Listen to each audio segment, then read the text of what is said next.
Fantasy VII Pictures presents The Sleeping Cetra audiobook. Chapter 8 The Rescue. Cloud awoke unable to move. His head was pounding as if someone was beating a drum in his brain. His eyes focused and he found himself in an unknown place. It was a dank, small stone room. Chains decorated it. It was definitely a holding cell. Cloud shifted his blue eyes to his hands and noticed his wrists were bound to the wall. His ankles were stuck against the wall, keeping him from budging them in an inch. The last thing the young prince remembered was entering the cottage. He walked in expecting to see Aerith welcoming him, but instead there was a figure in the shadow before all went black. Questions flooded him. Why did someone do this to him? What about Aerith? Was she here too? Cloud tried to break free, but the chains were too strong for him. He kept trying because the only thing on his mind now was Aerith and if she was all right. Unnoticed to him, a small puddle was forming at his feet. Suddenly, the door to his holding cell opened. Cloud's eyes moved to the door to see a figure with half his body covered in shadow. Cloud could see his black pants, long coat, and boots, but his face concealed. The man chuckled at the sight of Cloud, which made the blonde prince angry. Who are you? Don't you like your room, Your Highness? Why are you doing this to me? Who are you? Show yourself! The figure smirked and stepped down to the steps into the deep cell.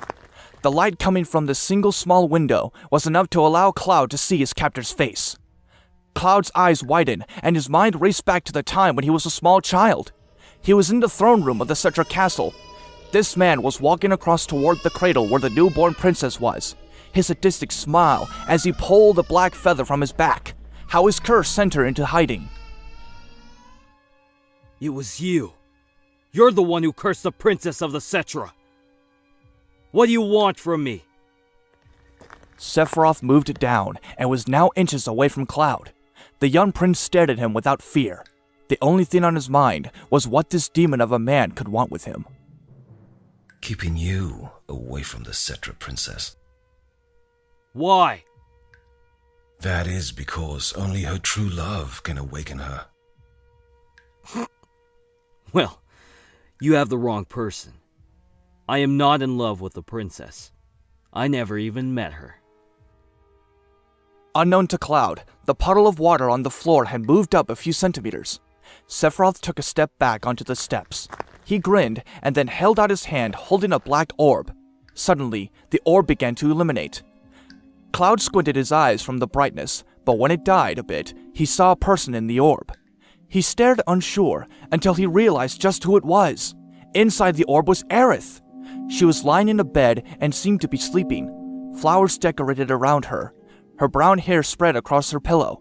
Her features were pale, but she looked so peaceful, like an angel.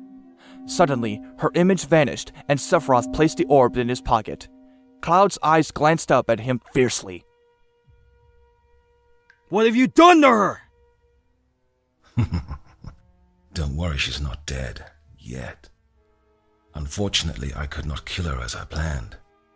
If it were not for her meddling guardians, she would be dead as we speak. However, if she can never wake up, she might as well be dead. And that Prince Cloud is why you are here. He looked down at the ground. The water was slowly rising. Sephiroth took another step up. I don't think you can notice, but water is slowly pouring inside. Within 5 hours, Your Highness, the water will reach above your head. And in your current state, I do not believe you can hold your breath long enough for it to drain. Goodbye, Your Highness. I hope you enjoy your last few hours. Sephiroth exited the room, shutting the dungeon door and locking it. Cloud tried desperately to budge, but he could not move from the restraints.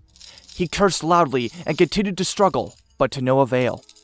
The young prince leaned his head back and looked up at the single window.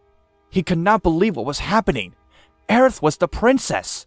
Now he was trapped here in some unknown place to him, while she lay practically dying. Tifa, Barrett, and Yuffie hurried through the forest on borrowed chocobos. The three had to reach the cabin fast. If Sephiroth knew about the man, everything could be over. Just as they were nearing the old home, Yuffie let out a loud gasp. The three looked back and saw her pointing up to the sky. The three glanced up to see a large cloud of black smoke filling the air. The three urged their chocobos faster. Once they reached the clearing to their home, their chocobos skidded to a halt, and the three jumped off. The three looked in horror to see their cabin burning and a pack of monsters attacking two creatures they never saw before. Red 13 and Kate Sith were backed into a corner. Red 13 was bleeding from the neck, and Kate Sith favoring his arm. Without thinking, Baird shot out several rounds with his gun at the beasts. The creatures dodged them easily. Red 13 and Kate Sith escaped to the Guardians' side. Who are you guys? What happened here? We're Aerith's friends. These weird men came here and... Before he could finish, Red 13 slumped to the ground in pain. Suddenly, the pack of monsters all began to rush the group. Their speed was amazing, as well as their outstanding agility. Yuffie threw her weapon at them. However, one of the creatures grabbed it in its jaws and flung it away. One of the creepers lunged at Tifa, but she sent a well-placed kick into its face. However, one of them snuck up from her side and clamped onto her arm. Barrett, using his gun arm, slammed the hard metal against the creature's skull. The five looked around. They were surrounded. The creepers moved closer, snarling at them. Their fangs showed blood, and their eyes showed urge to kill. Just as they were about to attack, a gigantic creature emerged from the rubble of the burnt-down cottage. The rubble from the cottage was sent flying in every direction, and all everyone could do was stare at the monstrous form. It had a pale white face with glowing yellow eyes. Enormous crimson gargoyle-like wings flapped behind him. His body looked at the crimson armor, with one long pale arm and another with a golden claw. On the creature's head, a crimson-red crown-like object with twisted spires. The creature let out a monstrous scream, gaining all the attentions of the creepers. They all turned, and in one quick motion, they all attacked. The creature slashed at several that jumped in the air at him. He slashed at them, cutting them in half. He tore through them like a knife through butter. His strength and the power were impressive, yet scary. Once all the creepers lay dead, the creature looked at the five. Tifa, although hurt, took a battle stance while Barrett aimed his gun. There was an unnerving silence as the five stared back at the creature. His golden eyes were unblinking. A small breeze flew past them, and then the figure's eyes blinked, and his exterior dissolved. Long waves of black hair, ruby-red eyes, and a long, lean body shrouded in red and black appeared. His one hand, as the creature, was a golden claw, while the other normal. Now you know why I am captain of the guard for the kingdom of Nibelheim. Tifa and Baird lowered their defenses. Vincent walked over to them, pulled out a small pale green materia, and held it up to Tifa's arm, healing her. He did that to each of the five until all their wounds were gone. Vincent towered over almost everyone but Barrett, who certainly towered over him. Yet, the intimidation this man brought was frightening. He has power and his eyes were like pools of blood. One could look into them and instantly feel fear rise throughout them. He stared at each of them. His face was a mask that held no emotion. He looked between all of them and stared at the red creature with a tail of fire.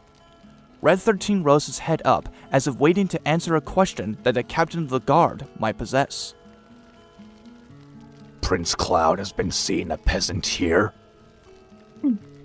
Yes, and these are her guardians. The guy Aerith likes is Prince Cloud? We're not in trouble! Barrett and Tifa both let out a sigh of relief, and Vincent, although he did not express it, was relieved too. He was supposed to keep Cloud in check. So where is His Highness? We need his help, because... Yuffie began to talk, but Barrett quickly shut her up. His Highness was kidnapped by Sephiroth. Barrett cursed. Vincent arched an eyebrow in his direction. Kate Sith and Red 13 looked questionably. Sighing, Tifa realized the truth would come out. Therefore, she explained to them the circumstances. The group looked at one another. There was only one conclusion: save Cloud. However, there was one problem. How could the group get to the castle where Sephiroth lived? It was on another continent and built on top of a mountain. It would take us days or weeks to even get to the continent, and who knows how long Prince Cloud has to live. I believe I have an idea.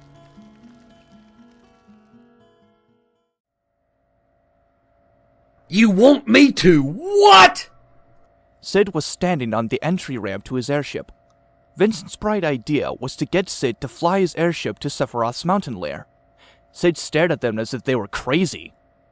There is no way in hell am I taking my airship to that place. It took me forever to build this, and I'm not about to let it get destroyed. We need to save the Princess of the Cetra and Prince Cloud.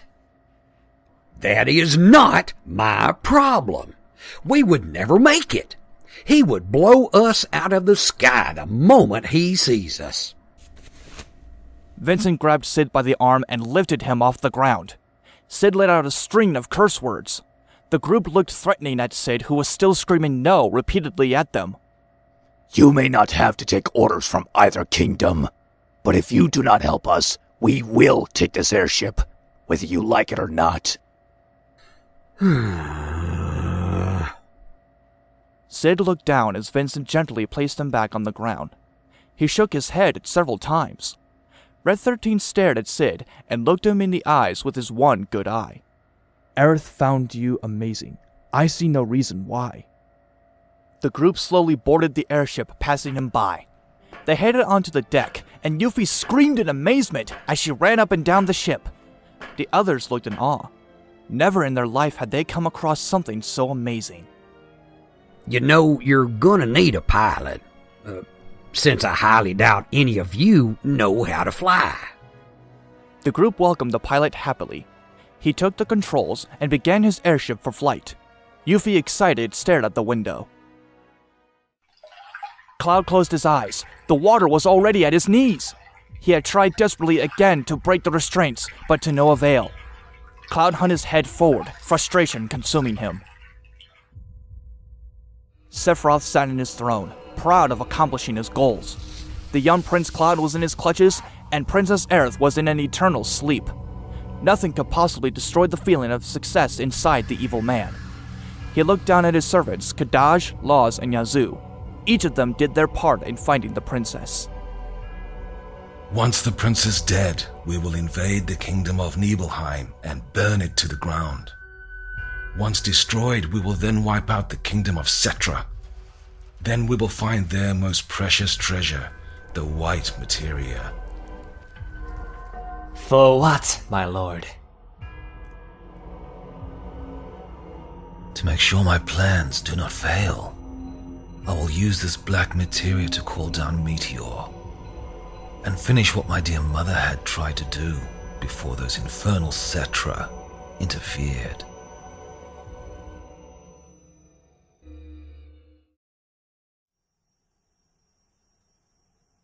So you're saying that Sephiroth's mother Genova tried to destroy the planet?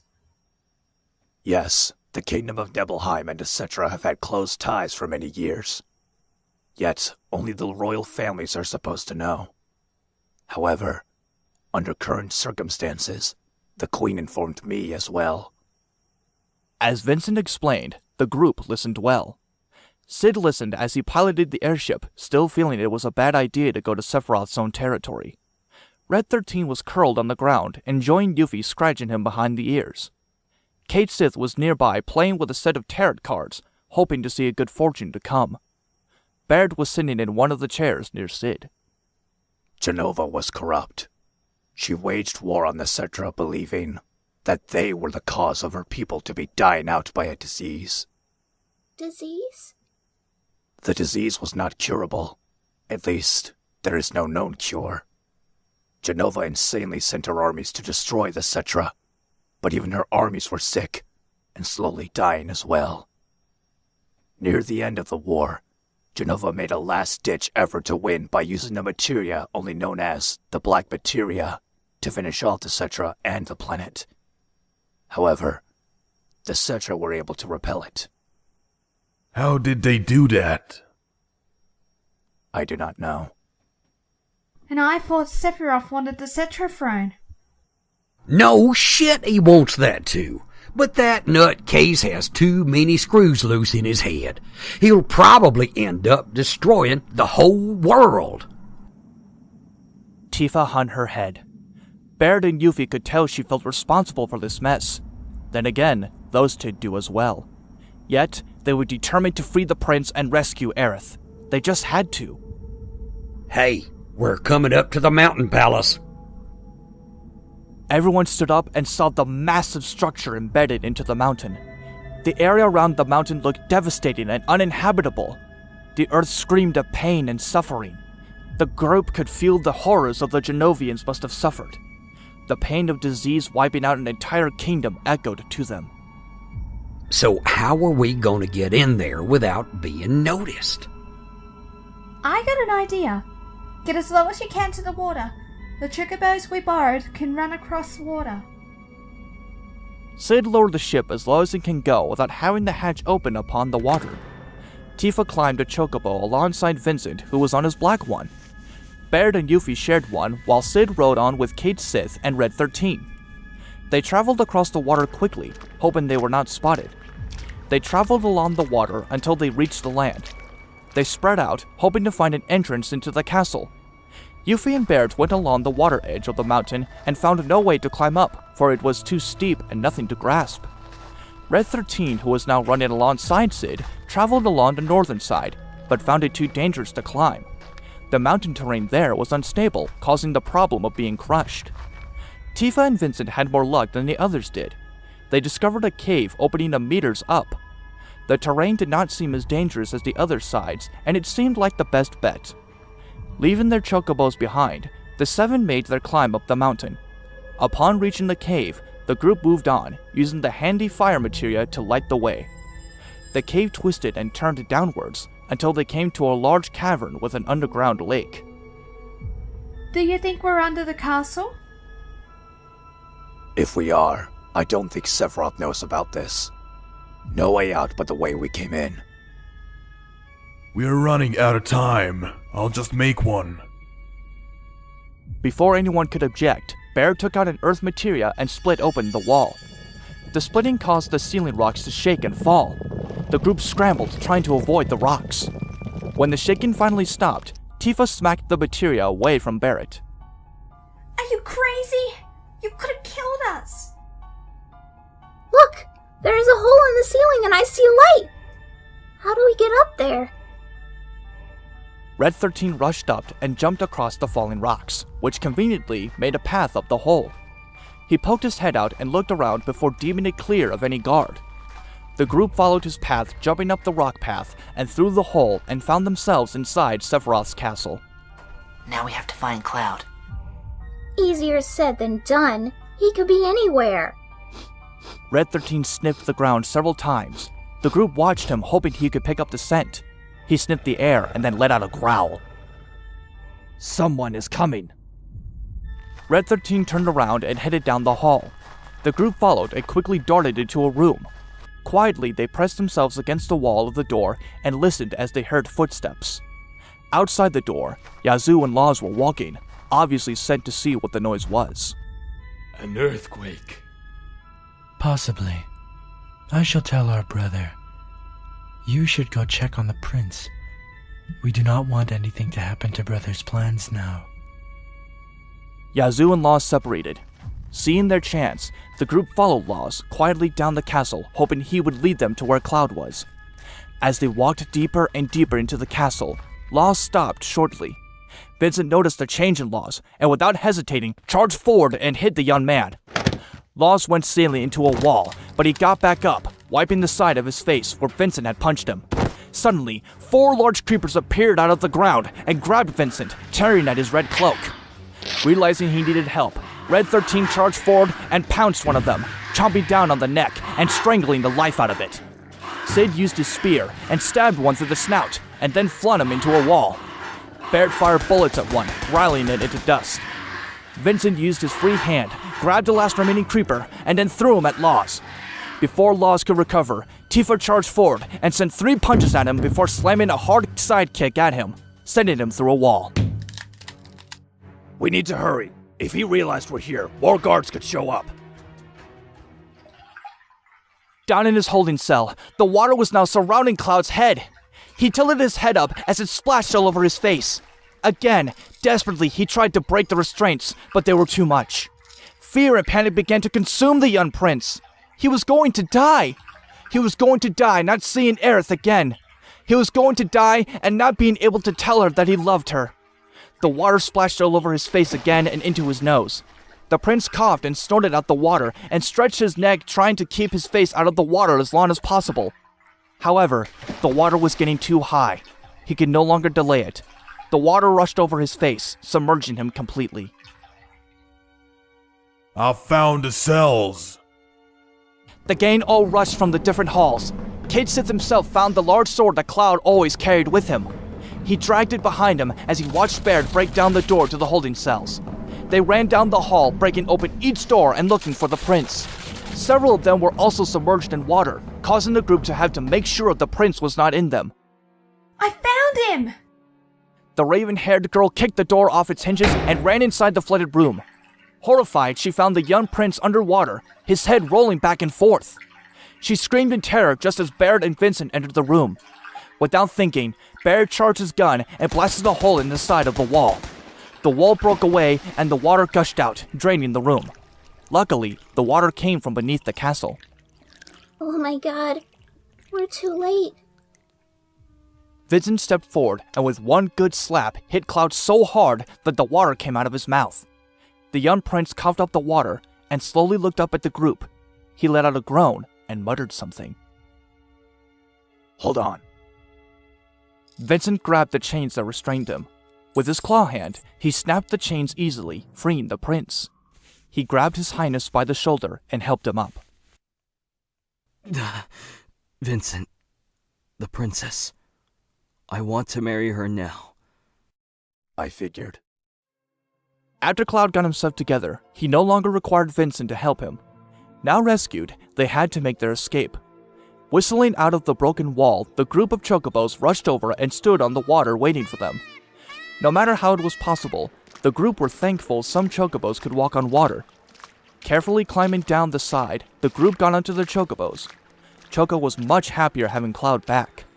As they rode across the water back to the airship, Cloud looked back at Tifa, who was sharing his chocobo. Is she alright? She is safe at the Cetra Palace. With relief, Cloud entered the Highwind. Sid ran as fast as his legs could carry him to the deck. He quickly piloted the airship higher into the air and closed the entrance ramp. Once we get to the Cetra Palace, we'll take you to Aerith. She is on the highest tower, safe and sound. She is asleep. The curse came true, but you can wake her up. Me? Yep. All you have to do is... Suddenly, the ship rocked violently as if something hit it. Suddenly, a project screen appeared showing the castle. It focused on a lone figure on a balcony glaring at them. Damn! He spotted us! Laws had very well got word to Sephiroth that the prisoner escaped, and he was not happy. He dropped a lightning materia for the group were out of range. Yet he retrieved another one, shining blood red. He held it out, and the dark clouds parted, creating a circle. Soaring down in insane speed, a large dragon-like creature appeared. Black scales with an orange belly, black and purplish wings. A long whip-like tail and sharp black claws came out from the creature. Sephiroth pointed it toward the ship. The creature flapped its wings and faced the ship. It stretched out its long neck and opened its mouth. A large ball of energy began to form, and then, once large enough, the creature sent it soaring at the Highwind.